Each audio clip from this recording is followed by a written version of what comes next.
एक नया इतिहास लिखेंगे।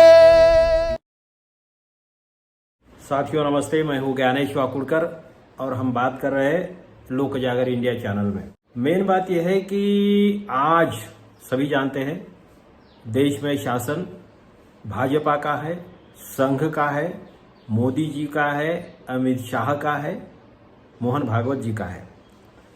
लेकिन कुछ बातें ऐसी है कि जरा सोच में आदमी पड़ जाता है कि भाई संघ अगर इतना अच्छा है, संघ अगर पावरफुल है, संघ अगर मतलब सही मायने में अगर इंसानियत की बात करता है या उनकी कोई विचारधारा है, तो संघ अपने महापुरुषों के नाम डिक्लेयर क्यों नहीं करता? संघ के पास में कौन से महापुरुष है? संघ के पास में कौन से आदर्श पुरुष है? हेडगेवार जी का नाम नहीं लेते हो, उनके जो गोळवलकर गुरुजी है उनका नाम नहीं लेते हैं वो। भारत रत्न के मामले इसको दे दिया, उसको दे दिया, उसको दे दिया, लेकिन ना गोळवलकर का नाम आता है ना हेडगेवार का नाम आता है। ये क्यों? इन्हें शर्म क्यों आती है? बल्कि ये भगत सिंह का नाम लेते हैं, सावरकर का नाम लेते हैं। हालांकि सावरकर भी इनके विचारों से मेल नहीं खाते। सावरकर को भारत रत्न देने के लिए इनके ये डरते हैं, नहीं देंगे डेफिनेटली, क्योंकि वो विरोधी थे। सावरकर के विचार संघ के विरोधी है टोटली, फिर भी ये इस्तेमाल करते हैं। सरदार पटेल का पुतला बनाया है, स्वामी विवेकानंद का नाम लेते हैं, फिर भूल जाते हैं, गांधी जी का नाम लेते हैं, बाबा साहब आम्बेडकर का नाम लेते हैं। ये बहानेबाजी करते हैं, नौटंकी करते हैं। इनको ना भगत सिंह से लेना देना है, ना सावरकर से लेना देना है, ना सरदार पटेल से लेना देना है, ना विवेकानंद से लेना देना है। गांधी बाबा साहब आम्बेडकर के बारे में तो कोई सवाल ही नहीं आता। गांधी जी की हत्या करने वाले जो गोडसे थे वो संघ के थे। उन्होंने बाद में बोला कि संघ से कोई संबंध नहीं वगैरह वगैरह। तो संघ एक तो क्या है कि संघ, एक तो सबसे बड़ी बात यह है कि वो रजिस्टर्ड संस्था ही नहीं है। क्यों नहीं रजिस्टर्ड करते हो भाई? उनका कोई कार्यालय नहीं खुद का अधिकृत नाम से। जितने भी संघ कार्यालय है वो किसी और संस्था के नाम से है। आरएसएस के नाम से रजिस्ट्रेशन भी नहीं है, कोई संस्था नहीं है और उनके कार्यालय भी नहीं है। तो ये क्यों छुपाते हैं? इनका कोई धर्म ग्रंथ है, यानी उनके संस्था का कोई विचार ग्रंथ है, आरएसएस का कोई विचार ग्रंथ है? एक तो मनुस्मृति की बात करते हैं, मनुस्मृति की पिछले दरवाजे से कई बार तारीफ करते हैं। अभी गवर्नमेंट आ गई तो उनकी हिम्मत बढ़ गई है, बोलते हैं कभी कभी, फिर पलटी मार देते हैं, फिर संविधान की बात करते हैं, फिर संविधान तोड़ने की बात करते हैं। संविधान को विरोध इनका पहले से था। तिरंगा जो ध्वज है हमारा, उसका भी, राष्ट्रगीत जो था उसका भी विरोध इन्होंने पहले से किया है। आजादी का भी विरोध, संविधान का विरोध, ये सब करते हैं। बीच बीच में ये मनुस्मृति को आगे लाना चाहते हैं। मनुस्मृति ही सबसे बढ़िया संविधान है करके बोलते भी है वो। कभी बोल देते हैं, किसी को बोलने को लगा देते हैं, फिर चुप यू टर्न ले लेते हैं। ये उनका हमेशा का ये है। अगर संघ के पास में इतनी अच्छी चीजें है तो संघ छुपाता क्यों है? अगर मनुस्मृति बहुत बढ़िया ग्रंथ अगर है, समझ लीजिए संविधान से बेहतर ग्रंथ है। कुछ तो महानुभाव ऐसे भी है कि वो बोलते हैं कि संविधान लिखते समय मनुस्मृति से आधार लिया गया था, मनुस्मृति से बहुत कुछ मटेरियल लिया गया। कितनी शर्मनाक बात है, कितने झूठ बोलते हैं। इन लोगों का झूठ पर ही सब चलता है, हर चीज झूठी होती है। तो सवाल यह है कि अगर आपको मनुस्मृति में इतना बेहतरीन आदर्श ग्रंथ दिखता है तो मनुस्मृति जाहिर कर दो, मनुस्मृति खुले छापो ना, हजारों करोड़ों लाखों प्रतियां छापिए। गवर्नमेंट के पास पैसा है, संघ के पास में भी तो पैसा है, छापिए, बांटिए, घर घर में जाने दीजिए, अपने घर की महिलाओं को पढ़ने के लिए दे दीजिए। क्यों नहीं करते भाई? छुपाते क्यों हो? मनुस्मृति पे बंदी है। मनुस्मृति खुलेआम नहीं पढ़ी जा सकती है, बेची नहीं जा सकती, ये सच है। तो आप उठा लो बंदी, जाहिर ग्रंथ करके उसका सम्मान करो, सत्कार करो और जाने दो लोगों के पास में। या फिर वो नहीं है, समझ लीजिए मनुस्मृति से डरते हो आप।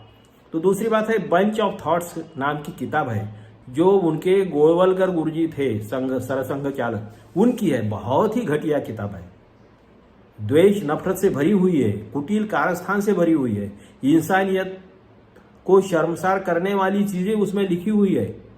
ये खुलेआम लोगों को बोल नहीं सकते, खुलेआम इसका फिर वो अगर आपके गोळवलकर गुरुजी है, उनके आपके आदर्श थे तो उनकी किताब है तो छापो, क्यों नहीं मिलती वो? मराठी में छापो, हर भाषा में छापो, मराठी में नहीं मिलती है, हिंदी में कहीं तो भी किसी ने ट्रांसलेशन किया है वो है, मगर खुलेआम क्यों नहीं मिलती बाकी जगह पे? तो ना मनुस्मृति छाप सकते हैं, ना मनुस्मृति के मामले में लोगों को बता सकते हैं, ना बंच ऑफ थॉट्स छाप सकते हैं, ना बंच ऑफ थॉट्स लोगों में वितरित कर सकते हैं, ये ना हेडगेवार का नाम खुले तौर पे, उनको भारत रत्न दे दो, उनके पुतले बिठाओ। अब इनके हेडगेवार जो है गोळवलकर गुरुजी हेडगेवार, तो हेडगेवार जो है संस्थापक, तो उनका पुतला राष्ट्रीय स्मारक बना, क्यों नहीं बनाते भाई? क्यों डरते हो? ये इसलिए डरते हैं कि इनकी करतूतें हमेशा आजादी के खिलाफ ही रही, अंग्रेजों के फेवर में रही। ठीक है, कई संस्थाएं थी कि वो आजादी की लड़ाई में नहीं थी, इसका मतलब ये नहीं कि वो सब सारे विलन है, उनको कोई विलन नहीं कहता है। कई लोग हैं कि कई संस्थाएं भी है कि जिन्होंने आजादी की लड़ाई में नहीं हिस्सा लिया था, इसका मतलब वो देशद्रोही नहीं है। लेकिन संघ के मामले में लोगों को लगता है कि ये देशद्रोहियों का संगठन है, क्योंकि इनकी करतूतें वैसी थी, अंग्रेजों को सपोर्ट करते थे, अंग्रेजों को मदद करते थे, अंग्रेजों की सेना में भर्ती भी करते थे। ठीक है, मेन बात क्या है, लेकिन जिस महात्मा गांधी ने इस देश की आजादी में नायक की भूमिका निभाई, देश की आजादी की लड़ाई को व्यापक किया, जन जन तक पहुंचाया, गांव खेड़ों तक पहुंचाया, उस महात्मा, और जिनको राष्ट्रपिता कहा जाता है, सुभाष चंद्र बोस ने, नेताजी सुभाष चंद्र बोस ने उनको राष्ट्रपिता कहा है। उन राष्ट्रपिता महात्मा गांधी की हत्या करने वाला गोडसे जो था वो संघ से संबंधित था, और उसका पाप, उसने जो पाप किया, एक महापुरुष की हत्या की, उस पाप के बदले में नितिन गडकरी ने खुद बोला था कि गोडसे जैसे आदमी ने, मतलब बेवकूफ नहीं बोला उसने, लेकिन उसने ये बोला कि गोडसे ने जो पाप किया है उसकी कीमत हमें 50 साल भुगतनी पड़ रही है।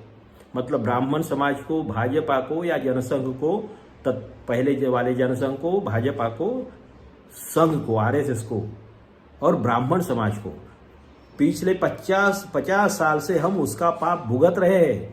गोडसे का पाप ढो रहे हैं, गांधी हत्या का पाप हम ढो रहे हैं, ऐसा नितिन गडकरी ने बोला था। वो क्यों बोला था, कौन से मौके पे बोला था? क्योंकि ये लोग बीच बीच में किसी और के नाम से गांधी जी को गोली मारने का काम करते हैं। वो प्रज्ञा ठाकुर जो आतंकवादी गतिविधियों में थी शामिल, जेल में भी थी, उसने भी गांधी जी को, गोडसे को जिंदाबाद बोला, गोडसे को महात्मा बोला।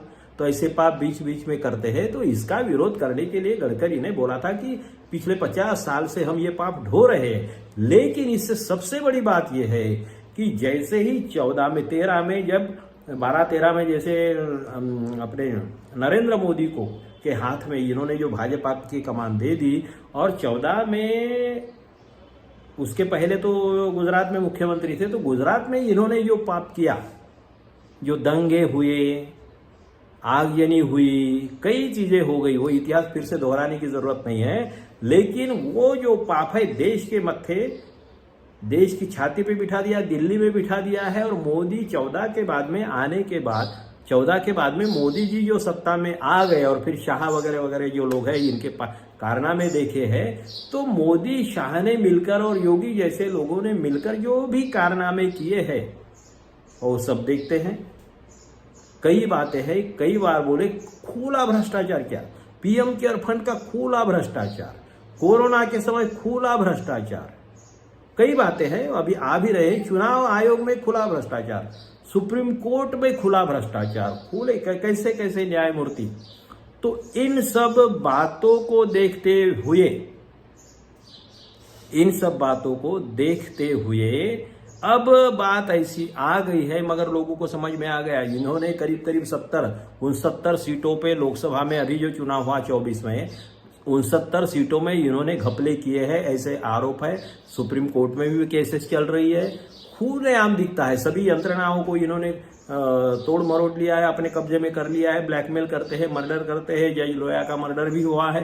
तो इसकी दहशत इतनी है कि उसकी डर की वजह से कुछ कोई बोलता नहीं है। इसका मतलब ये नहीं, लेकिन अंदर के अंदर गडकरी जैसे या और लोगों को भी ये समझ में आ रहा है कि हम इनके चुंगल में फंस गए हैं, देश फंस गया है। और जैसे एक गोडसे ने 50 साल इनके बर्बाद कर दिए, अब इन लोगों को जिनका भी विवेक जागरूक है बीजेपी में या संघ में, वो वैसे लोगों को ये अब लगने लग गया है कि अगले 100 साल, गोडसे ने 50 साल बर्बाद किए, मोदी ने इनके अगले 100 साल बर्बाद कर दिए हैं।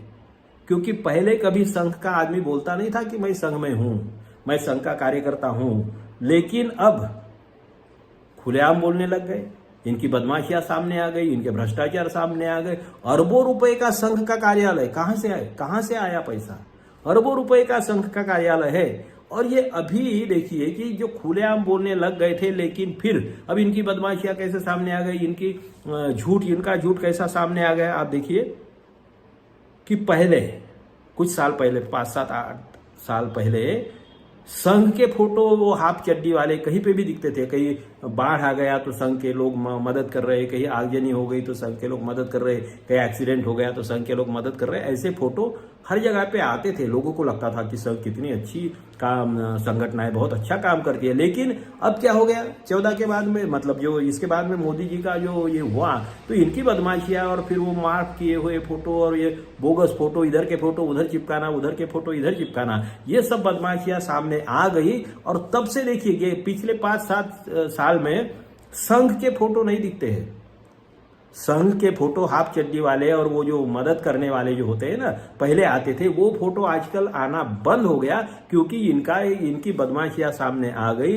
लोग इनके फैक्ट चेक वाला जो फॉर्मूला है, तो फैक्ट चेकिंग करके ये कितने बोगस है, ये इमीडिएट लोगों के सामने ला देते हैं और इनकी पोल खुल जाती है।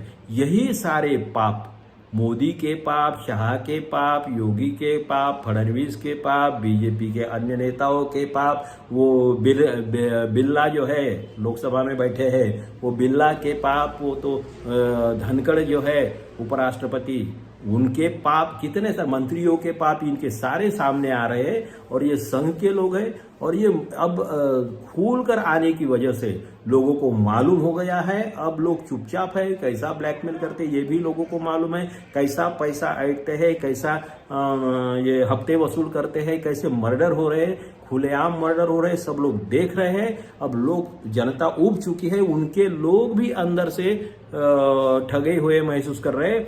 देश को इसीलिए ये एहसास होना शुरू हो गया है।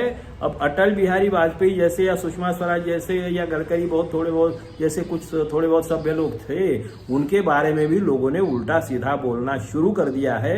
क्योंकि ये इन लोगों के पाप जो है वो सब लोगों को मालूम हो गया है। और इसीलिए जो गोडसे ने 50 साल तक बीजेपी संघ और ब्राह्मण समाज के लिए 50 साल तक उनके बर्बाद किए, मोदी जी ने अगले 100 साल संघ के, भाजपा के बर्बाद कर दिए हैं। इसमें कोई शक नहीं। आप देखते रहिए लोक जागर इंडिया चैनल, अलग अलग विचारों के साथ, बेबाक विचारों के साथ में आप देखिए, पूरा वीडियो देखिए, शेयर करिए, लाइक करिए, सब्सक्राइब करिए और ज्यादा से ज्यादा लोगों तक ये विचार पहुंचाए। धन्यवाद, शुक्रिया। आने वाला कल है, यही मेरे देश का कल है। एक नया इतिहास लिखेंगे।